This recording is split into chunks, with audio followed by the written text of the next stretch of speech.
এখন বাজে রাত 9টা। শুকিয়ে এসে আগে থেকে বসে আছে, মাংসের গন্ধ পেয়েছে। আর এইদিকে আজকে আমি বলেছি রুটি ফুটি একদম নয়। কি হচ্ছে না, আমাদের প্যান্ডা চাও, প্যান্ডা। বাবা একটু তো তুই মানে অর্ডারই দিতে পারতিস। হ্যাঁ, না না, অর্ডার ফর্ডার দিয়ে আমি খাই না। সারাদিন এই জাঙ্ক ফুড, আমি বাইরের জাঙ্ক ফুড খাই না। ও প্লিজ, আর নেওয়া যায় না সত্যি। দে ওটা দে।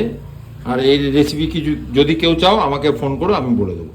আমি জানি চাউমিন করাটা কোনো ব্যাপারই না।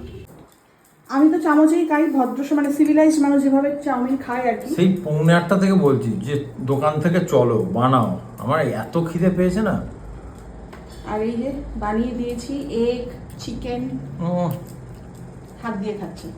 আর এত চাউ বানিয়েছে, মানে এখনো 5 জনের হবে। আমি বললাম রেখে দাও, কালকে ব্রেকফাস্টে তোর হয়ে যাবে। কি হয়েছে? দারুণ দারুণ। ভালো হয়েছে বলছিস? এক্সিবিশনে কি একটা চাউমিন দিয়ে দেবো নাকি? খাও।